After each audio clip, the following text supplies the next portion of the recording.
வணக்கம். பாட்காஸ்ட் செய்திகளை வாசிப்பது ஜெபஸ்டின். டெல்லி ரயில் நிலையத்தில் திடீரென ஏற்பட்ட கூட்ட நெரிசலில் சிக்கி 3 குழந்தைகள் உட்பட 15 பேர் உயிரிழப்பு. பிரயாக்ராஜில் நடைபெறும் மகா கும்பமேளாவிற்கு செல்ல ஒரே நேரத்தில் குவிந்த போது நிகழ்ந்த சோகம். டெல்லியில் இருந்து பிரயாக்ராஜ் செல்ல ஒரே நேரத்தில் ஆயிரக்கணக்கில் குவிந்த பயணிகள் 13, 14 மற்றும் 15ஆம் நடைமேடைகளில் நின்ற ரயில்களில் ஏற முண்டியடித்ததால் நெரிசல் ஏற்பட்டதாக தகவல். டெல்லி ரயில் நிலையத்தில் கூட்ட நெரிசலில் சிக்கி 15 பேர் உயிரிழந்த விவகாரம் உயர்மட்ட விசாரணைக்கு ரயில்வே நிர்வாகம் உத்தரவு. டெல்லி ரயில் நிலையத்தில் எதிர்பாராத வகையில் திடீரென குவிந்த கூட்டத்தால் அசம்பாவிதம் நிகழ்ந்ததாக ரயில்வே அமைச்சர் அஸ்வினி வைஷ்ணவ் விளக்கம். 4 சிறப்பு ரயில்கள் மூலம் பயணிகள் அனுப்பி வைக்கப்பட்டதாகவும் தகவல். டெல்லி ரயில் நிலையத்தில் கூட்ட நெரிசலில் சிக்கி உயிரிழந்தவர்களின் குடும்பத்தினருக்கு பிரதமர் மோடி இரங்கல். சாத்தியமான அனைத்து உதவிகளையும் செய்ய உத்தரவு. சட்டவிரோதமாக குடியேறிய மேலும் 119 இந்தியர்களை விமானம் மூலம் அனுப்பி வைத்த அமெரிக்கா. பஞ்சாபின் அமிர்தசரஸ் விமான நிலையத்திற்கு வருகை. புதிய கல்விக் கொள்கையை மற்ற மாநிலங்கள் ஏற்கும் போது தமிழகம் மட்டும் மறுப்பது ஏன் என மத்திய கல்வி அமைச்சர் தர்மேந்திர பிரதான் கேள்வி. புதிய கல்விக் கொள்கையை ஏற்காவிட்டால் நிதியை தர முடியாது எனவும் திட்டவட்டம். மத்திய அரசிடம் பிச்சை கேட்கவில்லை, எம்மிடமிருந்து பறித்து கொண்டதையே கேட்கிறோம். அண்ணாவின் ஆடியோவை வெளியிட்டு மத்திய கல்வி அமைச்சர் தர்மேந்திர பிரதானுக்கு பள்ளிக் கல்வித்துறை அமைச்சர் அன்பில் மகேஷ் பதிலடி. மும்மொழிக் கொள்கை விவகாரத்தில் இன்னொரு மொழிப்போரை தூண்ட பார்க்கிறது மத்திய அரசு. அமைச்சர் அன்பில் மகேஷ் பொய்யாமொழி பரபரப்பு குற்றச்சாட்டு. சொத்து குவிப்பு வழக்கில் பறிமுதல் செய்யப்பட்ட முன்னாள் முதலமைச்சர் ஜெயலலிதாவின் 27 கிலோ ஆபரணங்கள் சென்னை வருகை. பலத்த பாதுகாப்புடன் கொண்டுவரப்பட்ட நகைகள் தமிழக அரசிடம் ஒப்படைப்பு. சென்னை நந்தனத்தில் உள்ள மாவட்ட கருவூலத்திற்கு பலத்த பாதுகாப்புடன் கொண்டுவரப்பட்ட ஜெயலலிதாவின் ஆபரணங்கள் 2வது தளத்தில் பத்திரப்படுத்தி வைத்த கருவூல அதிகாரிகள். முன்னாள் முதலமைச்சர் ஜெயலலிதாவின் 27 கிலோ ஆபரணங்கள் குறித்து ஆலோசித்து அடுத்த கட்ட முடிவு எடுக்கப்படும். சட்டத்துறை அமைச்சர் ரகுபதி தகவல். பாஜகவின் அறிக்கை போலவே எடப்பாடி பழனிசாமியின் குரல் இருப்பதாக முதலமைச்சர் ஸ்டாலின் குற்றச்சாட்டு. பாஜகவுடன் கள்ளக்கூட்டணி இருப்பதை இபிஎஸ் அடிக்கடி நிரூபிக்கிறார் என்றும் விமர்சனம். பாஜகவுக்கு எங்கும் டப்பிங் தேவையில்லை என முதலமைச்சர் ஸ்டாலினுக்கு தமிழக பாஜக தலைவர் அண்ணாமலை பதிலடி. டப்பிங், கதை, திரைக்கதையெல்லாம் உதயநிதிக்குதான் தேவை என்றும் காட்டம். மயிலாடுதுறையில் சாராய விற்பனையை தட்டி கேட்ட 2 இளைஞர்கள் படுகொலை செய்யப்பட்டதாக குற்றச்சாட்டு. சாராய வழக்கில் சிறையிலிருந்து வந்த நாளிலேயே அரங்கேற்றிய கொடூரம். சாராய வியாபாரிகள் 3 பேரின் வீடுகளை பொதுமக்கள் சூறையாடியதால் பதற்றம். மயிலாடுதுறையில் 2 இளைஞர்கள் வெட்டி கொல்லப்பட்ட சம்பவத்தில் உரிய நடவடிக்கை கோரி உறவினர்கள் சாலை மறியல். புகார் கொடுப்பவர்களின் பெயர்களை காட்டிக் கொடுக்கும் நிலை இருப்பதாக குற்றச்சாட்டு. மயிலாடுதுறை இரட்டை கொலை சம்பவத்தில் சாராய வியாபாரி உட்பட 3 பேர் கைது. மீதமுள்ள 5 பேரையும் கைது செய்ய வேண்டுமென மாவட்ட எஸ்பியிடம் உறவினர்கள் வலியுறுத்தல். மயிலாடுதுறை அருகே 2 படுகொலையில் சாராய விற்பனையை தட்டி கேட்டது காரணம் என வெளியாகும் தகவலுக்கு போலீசார் மறுப்பு. முன்விரோதமே காரணம் எனவும் அறிக்கை. மயிலாடுதுறையில் அரங்கேறிய இரட்டை படுகொலை சம்பவம் பெரும் அதிர்ச்சி அளிப்பதாக எதிர்க்கட்சித் தலைவர் இபிஎஸ் கருத்து. கொலைக்கான காரணத்தை தீர விசாரித்து கடும் சட்ட நடவடிக்கை எடுக்கவும் வலியுறுத்தல். வாரணாசியில் நடைபெறும் காசி தமிழ் சங்கமம் நிகழ்ச்சிக்காக ரயிலில் சென்ற தமிழ்நாட்டு நாட்டுப்புற கலைஞர்கள்.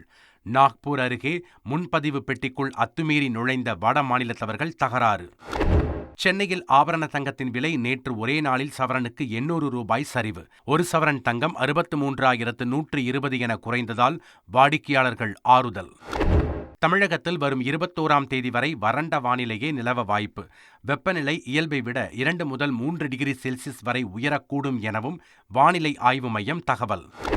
டிஎன்பிஎல் T20 கிரிக்கெட் தொடரில் இளம் வீரர் விஜய் சங்கரை ஏலத்தில் எடுக்க அணிகளுக்கு இடையே கடும் போட்டி. 18 லட்சம் ரூபாய் கொடுத்து தன்வசமாக்கிய சேப்பாக் சூப்பர் கில்லிஸ். சென்னை மணலியில் இயங்கி வரும் தொழிற்சாலையில் சிலிண்டர் வெடித்து பயங்கர விபத்து. ஊழியர் ஒருவர் உயிரிழந்த நிலையில் படுகாயமடைந்த மற்றொருவருக்கு தீவிர சிகிச்சை. மணலியில் சிலிண்டர் வெடித்து விபத்திற்குள்ளான ஆலையை உடனடியாக அகற்ற கோரி பொதுமக்கள் சாலை மறியல். பல முறை மனு கொடுத்தும் ஆலையை மூடவில்லை என எம்எல்ஏ KP சங்கரை முற்றுகையிட்டு குற்றச்சாட்டு. 100 நாள் வேலை திட்டத்திற்கு 2118 கோடி ரூபாய் ஊதிய நிலுவை. மத்திய அரசு உடனடியாக விடுவிக்க வேண்டுமென முதலமைச்சர் ஸ்டாலின் வலியுறுத்தல். முதலமைச்சர் ஸ்டாலின் தலைமையில் நடந்த திஷா கமிட்டி கூட்டத்தில் கோரிக்கைகளை முன்வைத்த அதிமுக எம்எல்ஏ செங்கோட்டையன் கோரிக்கையை ஏற்று நடவடிக்கைகள் எடுக்கப்பட்டு வருவதாக முதலமைச்சர் ஸ்டாலின் பதில். பிப்ரவரி 26ஆம் தேதி தமிழக வெற்றிக் கழகத்தின் ஆண்டு விழா மற்றும் பொதுக்குழு கூட்டம் சென்னை ECR சாலையில் உள்ள கன்ஃப்ளூயன்ஸ் கன்வென்ஷன் சென்டரில் நடைபெறும் என அறிவிப்பு. பீகாரில் இருந்து வந்துதான் தேர்தலுக்கு வியூகம் வகுத்து தர வேண்டுமா என நாம் தமிழர் கட்சியின் ஒருங்கிணைப்பாளர் சீமான் கேள்வி. தான் ஒரு பெரிய வியூக வகுப்பாளர் என்றும் பேச்சு. விடுதலை புலிகள் தலைவர் பிரபாகரன் படத்தை சீமான் பயன்படுத்த தடை விதிக்க கோரி சென்னை உயர்நீதிமன்றத்தில் வழக்கு. பிரபாகரனுடன் இருப்பது போன்ற மாஃபிங் படங்களை பயன்படுத்தி வருவதாகவும் குற்றச்சாட்டு. நாட்டில் வருமான வரி செலுத்தும் 3,20,00,000 பேருக்கு மட்டும் 1,00,000 கோடி ரூபாய் ஒதுக்கீடு. மத்திய நிதியமைச்சர் நிர்மலா சீதாராமன் குறித்து முன்னாள் நிதியமைச்சர் ப. சிதம்பரம் விமர்சனம். சாதி சங்கங்களை சங்கங்கள் பதிவு சட்டத்தின் கீழ் பதிவு செய்ய முடியுமா? நிலைப்பாட்டை தெரிவிக்க தமிழக அரசுக்கு சென்னை உயர்நீதிமன்றம் உத்தரவு. உத்தரப்பிரதேச மாநிலம் வாரணாசியில் காசி தமிழ் சங்கமம் நிகழ்ச்சி கோலாகல தொடக்கம். முதல்வர் யோகி ஆதித்யநாத் தொடங்கி வைத்த நிகழ்ச்சியில் மத்திய இணையமைச்சர் எல். முருகன் உள்ளிட்டோர் பங்கேற்பு. நெல்லை மாவட்டம் வாழைத்தோட்டம் அருகே இருசக்கர வாகனங்கள் நேருக்கு நேர் மோதி பயங்கர விபத்து. சாத்தான்குளம் தனியார் கல்லூரி முதல்வர் மற்றும் கல்லூரி மாணவர் நிகழ்விடத்திலேயே பலியான சோகம்.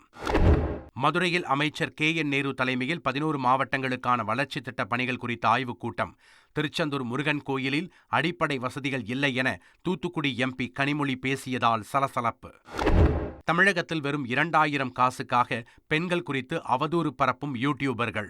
பாஜக நிர்வாகி குஷ்பு பரபரப்பு குற்றச்சாட்டு. சென்னை புழலில் குடும்ப நண்பர் போல பழகி 16 வயது சிறுமிக்கு பாலியல் தொல்லை கொடுத்து வந்த முதியவர் கைது. உடந்தையாக இருந்த முதியவரின் மனைவியையும் போக்சோவில் கைது செய்த போலீசார். சென்னை மெரினாவில் 17 லட்சம் ரூபாய் வழிப்பறி செய்யப்பட்ட சம்பவத்தில் 3 பேர் கைது. சேவல் சண்டையில் ஏற்பட்ட கடனை அடைக்க கொள்ளையில் ஈடுபட்டதாக கைதானவர் பகீர் வாக்குமூலம். தூத்துக்குடி மாவட்டம் கோவில்பட்டியில் பரபரப்பான சாலையில் இயங்கி வந்த காலணி கடையில் பயங்கர தீ விபத்து. சுமார் 1 கோடி ரூபாய் மதிப்பிலான பொருட்கள் தீக்கிரை. திருச்சி மாவட்டம் மணப்பாறையில் ரயிலில் இருந்து இறங்க முயன்ற போது தடுமாறி தண்டவாளத்தில் விழுந்த கல்லூரி மாணவர் உயிரிழப்பு. சக்கரத்தில் சிக்கி இழுத்துச் செல்லப்பட்டு உடல் 2 துண்டான சோகம். சென்னை அம்பத்தூரில் சாப்பிட்ட உணவுக்கு பணம் கேட்ட ஹோட்டல் உரிமையாளரை அரிவாளால் வெட்டிய 3 பேர் கொண்ட கும்பல் கைது. அடுத்தடுத்து 3 இடங்களில் வழிப்பறியில் ஈடுபட்டதும் விசாரணையில் அம்பலம். சென்னை மதுரவாயலில் உள்ள IT வளாகத்தில் வாய் கால்களை கட்டி வைத்து துன்புறுத்தப்பட்ட நாய்கள் மீட்பு. சம்பந்தப்பட்ட IT வளாக நிர்வாகம் மீது போலீசில் புகாரளிக்க உள்ளதாக ப்ளூ கிராஸ் அறிவிப்பு.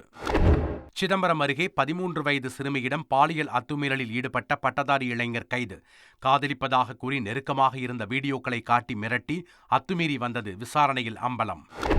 புதுச்சேரியில் இருந்து 120 மது பாட்டில்களை உடலில் கட்டிக்கொண்டு கடத்த முயன்ற நபர் போலீசாரின் கண்ணில் மண்ணை தூவி தப்ப முயன்ற நிலையில் அதிரடியாக கைது.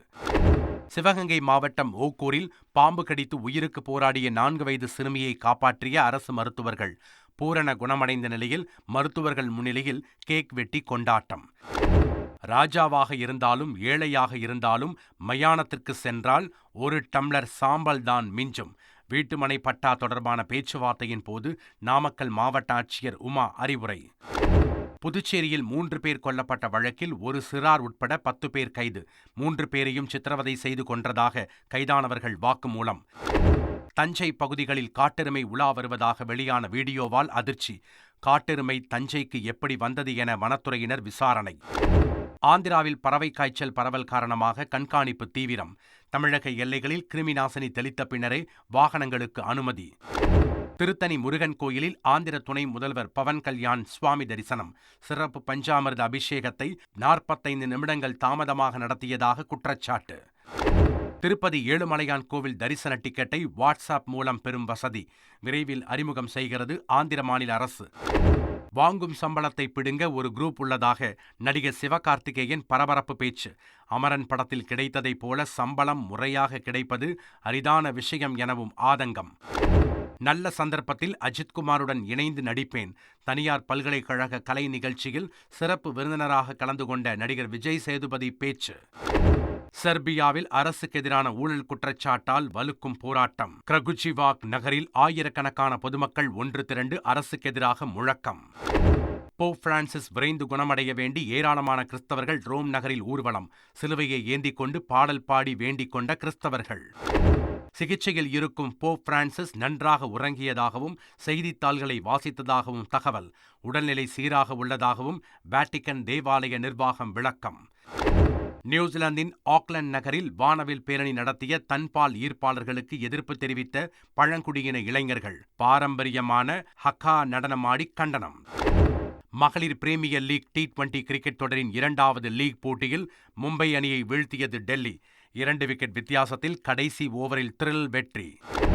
வரும் 19ஆம் தேதி துபாயில் கோலாகலமாக தொடங்குகிறது சாம்பியன்ஸ் டிராபி கிரிக்கெட் தொடர். துபாய் சென்றடைந்த இந்திய வீரர்களுக்கு உற்சாக வரவேற்பு.